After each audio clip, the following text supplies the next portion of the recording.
نبينا مولانا والوالي والعظمى الشيخ سيد عبد القادر بهذا كل شيء نحات بعلمك ودراج وكرمك ونفوذ مشيتك.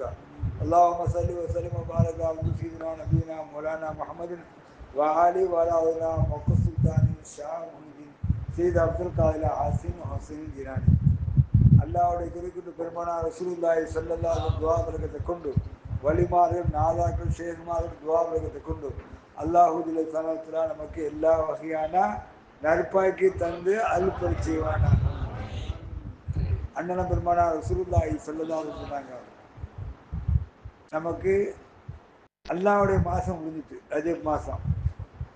இப்போ பெருமானார் ரசூலுல்லாஹி ஸல்லல்லாஹு அலைஹி வஸல்லம் ஷாபான மாதம் பெருமானார் ரசூலுல்லாஹி சொல்லியிருந்த துஆ அல்லாஹ் பாரிக்னா பி ரஜப வ ஷஅபான் வ பல்லிக்னா ஷஹ்ர ரமலான். யா அல்லாஹ் ரமலான் அடையக்கூடிய பாக்கியத்தை இந்த 2 மாதம் துஆ கேட்கறாங்க.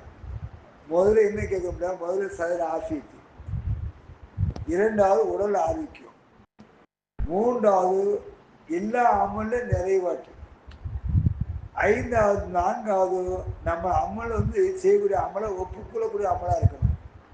ஐந்தாவது அல்லாஹ் ஜல்ல தஆலா நம்ம பாவத்தை மன்னித்து, நம்ம தாயினுடைய பாவத்தை மன்னித்து, நம்ம உஸ்தாத்மாருடைய பாவத்தை மன்னித்து, நம்ம உற்றாருடைய பாவத்தை மன்னித்து, முஸ்லீம்கள் ஆண்களுடைய பாவத்தை மன்னித்து, அல்லாஹ் ஜல்ல தஆலா நம்ம என்னென்ன தேவைகள் இருக்கோ அனைத்து தேவையும் அல்லாஹ் பொறுத்தான ரசூலுல்லாஹி ஸல்லல்லாஹு அலைஹி வஸல்லம் பொறுத்தான வலிமான நாதாவுடைய பொறுத்து அல்லாஹ் நமக்கு அருள் பெறுவானாக.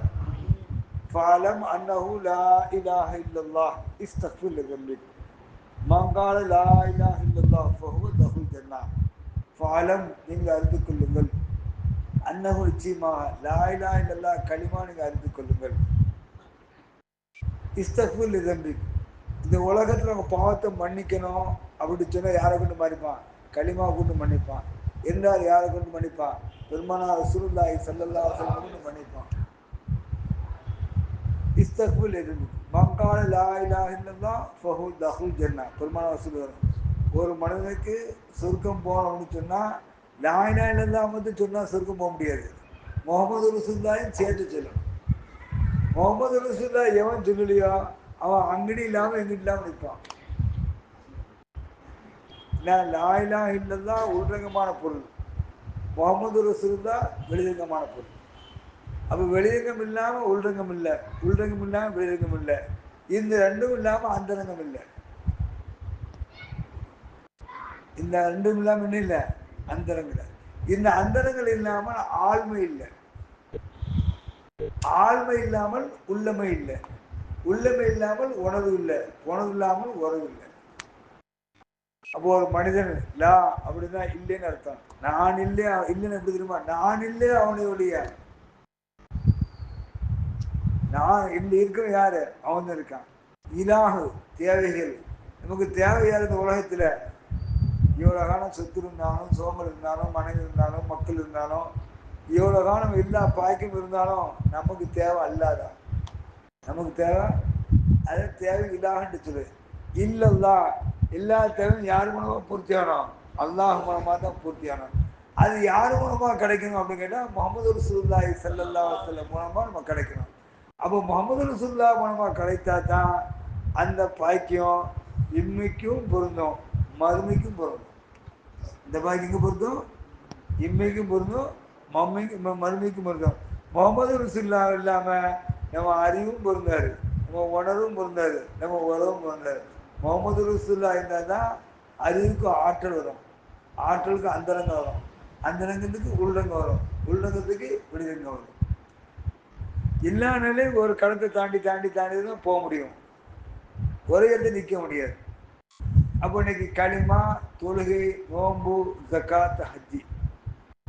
களிமாங்கிறது உள்ளத்துடைய வித்து, உள்ளம்ங்கிறது பூமி.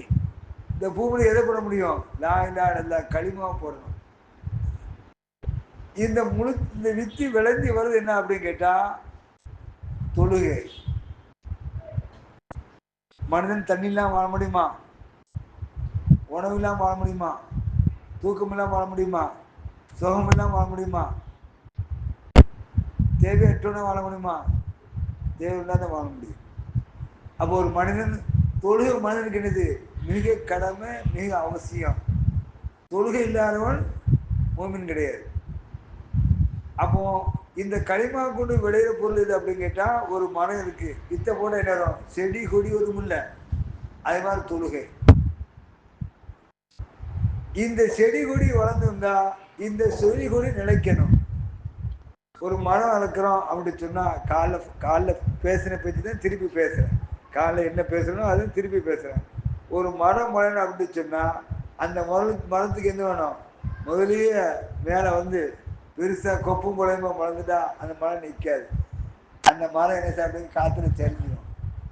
அதுக்கு என்ன செய்யணும் அப்படிங்கிற என்ன செய்யணும்? அந்த பக்க கணக்கில் வெட்டி விட்டோம். அந்த தலை கலக்காம கீழே எந்த அளவுக்கு அந்த விளைச்சல வந்து மேலே கொக்குதோ அந்த அளவுக்கு அந்த மரமா கூட செய்யணும். கீழே அடியில வேர்வணும். கீழே அடியில வேர்வணும். வேர்வணும் என்னது? களிமா. அப்ப வந்து மரம் என்ன செய்யும்? இஷ்டாங்க ஆகும். அப்ப அந்த இஷ்டாங்கானதான் மரம் பழமா நிற்கும். மரம் இஷ்டாங்கன்னா பழமா நிற்குமா? உனக்கு எத்தனையோ மரங்கள் நிற்குது. நம்ம வாழ்வுல பார்த்தது. தெருக்கில் மரம் நிற்குது, ஒரு காற்றடிக்குது, மரம் தோங்குது. அது மாதிரி பெரிய பெரிய மரம் நிற்குது, கொஞ்சம் காலம் இருக்குது, அது பண்ணி மூட்டோடு சாய்ஞ்சிருது. அதே நிலையில நம்ம தாமிரபரணி ஆறு இருக்குது. ஆற்றுக்குள்ள சில மரம் நிற்குது, நாம் பார்க்குறோம். ஆற்றுக்குள்ள சில மரம் நிற்குது. அந்த மரம் என்ன செய்யுது? முளையுது, வெள்ளம் வருது, வெள்ளப்பெக்குறது. அந்த மரத்துக்கு மேலே தண்ணி போகுது. மரம் போதா? மரத்துக்கு மேலே தான் தண்ணி போகுது. நான் ஒரு வாகனம் நான் குளிக்க போகிற இடத்த பார்ப்பேன். கிட்டத்தட்ட நானும் ஒரு 18-20 வருஷமா பார்க்குறேன். இந்த 18-20 வருஷமா பார்க்கறதுல என்ன செய்யுது? தண்ணி நிரம்ப போகுது. அந்த மரம் என்ன செய்யல? அப்படியே நிற்குது. அது என்ன காரணம் அப்படின்னு கேட்டால், அது வேறு ஊனச்சொல்லி என்ன செய்யுது? பரிபூர்ணமாக ஊனிட்டு, அதனால எந்த தண்ணியும் அசைக்க முடியல. அது மாதிரி களிமாண்ட ஈமான், இந்த ஈமானை பலப்படுத்துறது தொழுகை. இந்த தொழுகை பலப்படுத்துறது நோன்பு. நோன்புக்கு 3 பரிசுத்தம் உண்டு. உள்ளம் பரிசுத்தம், மற்றொன்று உணர்வு பரிசுத்தம், மற்றொன்று ஒரு பரிசுத்தம். 3 பரிசுத்தம். களிமா, தொழுகை, நோன்பு. 4வது ஜக்காத். ஜக்காத்துன்னு சொல்லுமில்ல, சுட்டு பத்து ஜக்காத்து இல்லை. உணவு திங்கிறோம் இல்லை, தேவையில்லவங்களுக்கு தேடி கொண்டு கொடுக்குறது. ஆணை எடுக்கிறோம் இல்லை, தேவையில்லவங்க நமக்கு 4 ஆணை எந்த ஒரு இடத்துக்கு கொடுக்குறது. அது மாதிரி கஷ்டப்படுறோம் அப்படின்னு படிச்சது அறிந்து கொடுக்குறது. நீ 2% தான் கொடுக்கணும் அப்படி இல்லை. உன் தேவைக்கு என்ன இருக்குமோ அதை என்ன செய்யணும்? மனிதனுடைய முகத்தை பார்த்து, மனிதனுடைய தேவையை பார்த்து, மனித உள்ளத்தை பார்த்து என்ன செய்யணும்? நீ கொடுக்கணும். அதுக்கு பேர் சக்காத்து. அப்படின்னு அப்படின்னு கேட்டா, ஒரு மரம் அப்படின்ட்டு சொன்னா அந்த மரத்துக்கு எத்தனை நோய் ஒன்று தெரியுமா? எங்க வீட்டுல மேல வந்து ஒரு பெரிய ட்ரம்ல ரோஜாப்பு செடி வச்சிருக்கேன், மாதுளை செடி வச்சிருக்கேன், சபோடா பழம் செடியும் வச்சிருக்கேன். நல்ல பறக்கத்தான் காய்க்குது. திடீர்னு என்ன செய்யும் அப்படின்னு கேட்டா, ஒரு பூச்சி மாதிரி ஒன்று வரும். வந்த இலையை கூட அரிக்கும். அதுக்கு என்ன பார்ப்பேன், விவசாயிட்ட கேட்பேன். அதனால சாம்பலை கரைச்சி தொழுங்கிக்குவோம். தொழிஞ்ச என்ன செய்யும்? அதை பட்டுப்போம். அது போல இருக்குது களிமா, தொழுகை, நோம்பு, சக்காத்து. தொழுகை, சக்காத்து. சக்காத்துன்னு பாதுகாக்கிறது. எல்லா வகையிலும் என்ன செய்யுது? கொடுக்குறது, கை நீட்டுறது. 5வது என்னது? ஹஜ்ஜி. ஒரு மரத்தை வச்சு காய காய்ச்சி அடுத்து என்ன செய்யும்? பெருசா வந்து பூ பூக்கும். பூ பூத்துட்டா அந்த பூவுடைய மனம் என்ன செய்யும்? பூவுடைய மனம் இருக்குமா? அந்த பூ மரம் செடியில மரம் மனசு இருக்கு. அல்லாஹ் சனத்துல தேனி வந்து இதுல உட்காரும். இந்த பூல என்ன உட்காரும்? தேனி. அதுக்கப்புறம் என்ன அப்படின்னு கேட்டா, மாமரம் இருக்குல்ல, மாமரத்து பூல வண்டு வந்து சுத்தம். அதுல முட்டையிடும். இதுக்கடி அடிக்க முன்ன கூட சொன்ன கூட கருத்தான் வந்து முட்டையிடும். முட்டையிட்டு அல்லாஹ் சனத்துல அந்த முட்டையை மறைவா வச்சு அந்த மாம்பழத்தை வாங்கிட்டு வந்து சுவையா மணக்கும். வெட்டி எடுத்தா அதுல இருந்து என்ன வரும்? வண்டு வரும். அது உள்ள இருக்க தெரியுமா? தெரியாது. அது மாதிரி அல்லாஹ் பழத்தை என்ன செய்யறான்? காய் காய்கறிக்க வைக்கிறான். இந்த பழம் அல்லாஹ் மணக்க வைக்கிறான். மணக்க வச்சா மேலே பறவைப்பூச்சிகள் பறக்குது. பறந்தா கரெக்டாக நம்ம ஏரியாக்குள்ளே இந்த மாதிரி பறவை இருக்காது. கரெக்டாக மரத்து வந்து இறங்கும், கொத்திட்டு இருக்கும். எங்கள் வீட்டில் நான் பார்த்து சொல்றேன், கண்ணனை பார்த்து சொல்றேன். அப்போ அந்த நம்ம ஏரியாவில் இந்த மாதிரி பறவை கண் கழகான பறவை பார்க்க மாட்டோம். சுபு தோல்ட்டு போய் பார்த்துட்டு ஒன்றுக்கிட்டு போய் பார்த்து ஒன்றுக்கிறதுக்காக போவோம். சமயத்தில் போயாச்சுன்னா அழகாக அதில் மேலே என்ன செய்யும், உச்சி கொத்திட்டு நிற்கும். அப்போ எதை கொண்டு வருது? மனங்களை கொண்டு வருது. எதை கொண்டு வருது? அதே மாதிரி மனிதன் மசுரு களிமத்தன் தையீபத்தன் கஷஜரத்தின் தையீபத்தன் அசலுஹா சாபிது ஃபுலுஹா பிஸ்ஸமா. நம்ம களிமாவோட வித்திருக்க தெரியுமா? அது வேறு உணரும். உள்ளத்தாலையும் உணர்வாலையும் உறவாலையும், உள்ளத்தாலையும் நாவாலையும் ரூஹாலையும். எப்படி உணர்வு, எப்படி வேறு உணரும்? முதல்ல உள்ளத்தால் என்ன செய்யணும்? வேறு ஒன்றும். ரெண்டாவது நாவால துதிக்கணும். மூன்றாவது ரூஹால் வேணும். அப்போ நம்ம குருமானுடைய கவிதை அடிக்கடி சொல்றோம், ஊத்த குணம் கொண்ட உடலில், ஊத்த குணம் கொண்ட உடலில் அது உட்புகளாகிய 1008 அழியாத ரூஹு அதிலாக்கி அது ரூஹுல் பக்காவால் எழுத்தால் நடத்தி சர்க்குரு சூரத்தை நாடி இது சோராமல் நினைவுக்கும் நினைவாக நிற்கா கிருவை செய்வீர் என் குருவே. ஊத்த குணம் கொண்ட உடலில், நம்ம உடல் இருக்கு, எத்தனை வாசல் இருக்கு நம்மள்கிட்ட? உடல்ல எத்தனை வாசல் இருக்கு? 9 வாசல் இருக்கு. 9 வாசல் என்ன வருது? வெளியே வருது, துவாரம் வெளியே வருது. வந்தா மனம் இருக்கா? நாத்தம் இருக்கு. உறுப்புகளாகி 1008. இந்த 9 வாசலுக்குரிய மெயின் நிலை என்ன அப்படின்னா, நம்மள ஓடக்கூடிய நரம்புகள் 1008 நரம்புகள் வருது. இந்த நரம்புக்குள்ள என்ன ஓடுறோம்? ரத்தம் ஓடுறோம். இந்த ரத்தத்தில் என்ன இருக்கு? உயிர் அணுக்கள் இருக்கு. அப்போ நீ லாயிலா இல்லதா களிமாவே உள்ளத்தாலையும் நாவாலையும் ரூஹாலையும் நீ சொல்லும் போது அந்த ரூஹெல்லாம் ஹயாத்தாகும். கல்பு ரூஹு ஹயாத்து சிறு 4. முதல்ல கல்பு ஹயாத்தாகும், இல்லாது ரூஹு ஹயாத்தாகும். கல்பு ரூஹு 2 வந்து சேர்ந்துடும், அப்போ ஹயாத்தாகும். 3 சிறுல ஹயாத்தாகும். இந்த சிறுல ஹயாத்தாகும் போதோ இந்த களிமானை வந்து ஒரு உடல் மூணு நிரம்பி இருக்கும்போதோ அடிக்கடி சொல்லும் நிலை 7 நிலை சொல்லுவோம். ஆன்மா, நாவு, கல்பு, ரூஹு, சிறு, அக்ஃபா, தாத். முதல்ல ஆன்மா நமக்கு என்னது? முதல்ல என்னது? ஆன்மா. இந்த ஆன்மாவுக்கு எத்தனை தன்மை இருக்கு? 4 தன்மை இருக்கு. முதல் தன்மை என்ன தன்மை? ஈர்ப்பு தன்மை. ரெண்டாவது தன்மை என்ன தன்மை? அறிதத்தன்மை. மூணாவது தன்மை உணர்தன்மை. நாலாவது தன்மை என்ன? ஒட்டத்தன்மை. இன்னைக்கு நம்ம பக்கத்து வீட்டில் நம்ம வீட்டுக்கு வெளியில் போயிட்டு வரோம், சமைக்கிறோம், வாசம் வருது, இழுப்பு வருது, ஆன்மாக்கு நம்ப இல்லை. இன்னைக்கு என்னாச்சு? மீன் குழம்பா?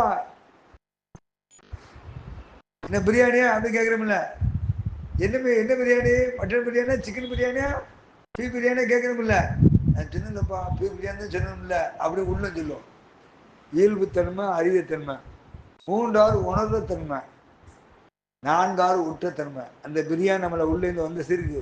இன்னும் பார்த்தியா ஏதோ எப்படி மாசம் எப்படி வந்து திங்கி போது என்ன செய்யணும்? ஒட்டி கொள்றோம்ல. அது ஆன்மாக்கு. இது உடலுடைய உணவு. இது என்ன உணவு? உடலுடைய உணவு. ஆன்மாவுடைய உணவு இருக்கு. இந்த ஆன்மாவுக்கு என்ன உணவு கொடுக்கணும்? களிமாவுடைய உணவு கொடுக்கணும்.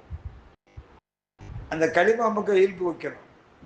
களிமாவின் உள்பொருளை, களிமாவின் நல்லருளை, களிமாவின் கனியாமுதை, களிமாவின் நடுநிலையை, களிமாவின் நாயகனை செழிப்பாக காட்டி வைத்தார் ஷாவுல் ஹமீதுன்னு சொல்லி அவர் கவியில சொல்வாங்க. அப்போ நம்ம ஆன்மாவுக்கு என்ன உணவு கொடுக்கணும்? களிமா கொடுக்கணும். அந்த களிமாவுக்கு இயல்பு வைக்கணும். இயல்பு வைத்தா நாவு எப்படி சுதிக்குமோ அந்த களிமாவை துதிக்க வைக்கணும். ரெண்டாவது கல்பு ஒஹுக்கு வைக்கணும். கல்மாவை ஆன்மா, நாவு, கல்பு. 4வது ரூஹு, அது உணர வைக்கணும். இத இந்த களிமாவை அந்த ரூஹுக்குள்ள என்ன செய்யணும்? உணர வைக்கணும். ஆன்மா, நாவு, கல்பு, ரூஹு. 5வது சிறு, நம்ம அமைதி இப்படி இருந்தா தெரியுது, அது உள்ளுக்குள்ளே ஓடுது, நமக்கு தெரியணும். 5வது அக்ஃபா, சத்தம், நிசத்தம், அசத்தம். சத்தம் நமக்குள்ளது, அசத்தம் நம்மளது வெளியாக்குள்ளது, நிசத்தம் யாருக்குள்ளது? அல்லாஹ்வுக்குள்ளது. நிசத்தம் யாருக்குள்ளது? அல்லாஹ்வுக்குள்ளது. அது எதை கொண்டு அறிய முடியும் அப்படின்னு கேட்டா இந்த களிமாக்குள்ளது அறிய முடியும். இந்த களிமாக்குள்ளது செய்ய முடியும், அறிய முடியும். அப்ப இந்த களிமாவை நாம் என்ன செய்யணும்? ஆன்மாவாலும் புகழணும், ஏற்றுக்கொள்ளணும். நாவாலையும் துதிக்கணும், கல்பாலையும் துதிக்கணும், ரூஹாலையும் துதிக்கணும். தனியே சுகூத்தையும் துதிக்கணும். அப்போ கவிதையில் சொல்றாங்க, அவளை படிச்ச கவிதையில் சொல்றாங்க, ஷஹாதத்து என்னும் ஆலம் தன்னில் சுகூத் என்னும் 5 வகை சம்சை போல் பிரகாசமா சிறப்பாக செய்ய சொன்னீர்.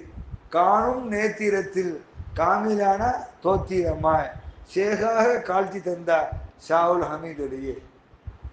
இது என்ன ஆகும்? நாம் எந்த ஒரு காரியங்கள் செய்தாலும் ஒவ்வொரு காரியங்களுக்கும் ஷாஹிது சொல்லக்கூடிய ஆளம் இது. எல்லா திருமலை சொல்லல, வலது பக்கம் இடது பக்கம் வழக்கில் இருக்காங்க, பட்டோலை வச்சிருக்காங்க. நீ என்ன செய்றீங்க என்ன செய்யுங்க அதை எழுதுவாங்க. நாளை என்ன செய்ய மறுமையில வந்து உங்க உறுப்புகள் தனியாக சாட்சி சொல்லலாம்ல, திருமலை வழங்கி சொல்லல. அப்போ ஒவ்வொரு காரியங்களுக்கும் என்ன செய்யும்? எழுதப்படும், சாஹித் சொல்லும், உறுப்புகள் சாதிச்சிடும். இப்ப கிதாப் பத்தி ஓதுறோமா, கிதாப் சாதிச்சிடும். நான் மருமையான விஷயத்த செல்லு அசிங்கமான பாக்குறோமா, அந்த செல்லு நாளைக்கு வந்து பேசும். செல்லுக்கு வாயிருக்கா? செல்லுக்கு வாயிலையே, அது சத்தம் கேட்டு நம்ம கேட்கிறோம்ல, அல்ல அதை எழுதி பேச வைப்பான்.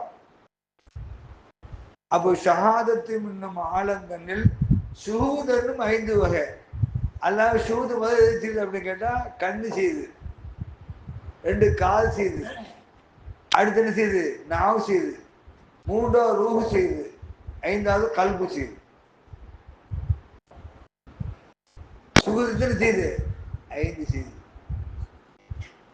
சம்சை போல் பிரகாசமாய் நாம் அந்த அமலை செய்ய செய்ய செய்ய செய்ய என்ன செய்யும்?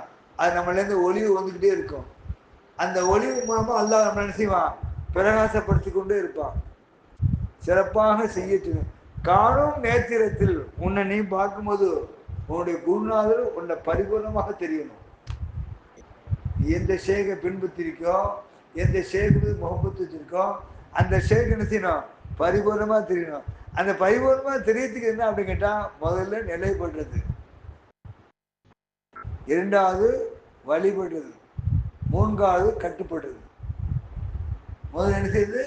நிலைப்படுறது. 2வது என்ன செய்யுது? அவர் என்ன நமக்கு சொல்றாங்களோ அதை என்ன செய்யணும்? வழிபடணும். 3வது என்ன செய்யணும்? கட்டுப்படணும். நில்ல நிக்கணும், நில்ல என்ன செய்யணும்? நிக்கணும்.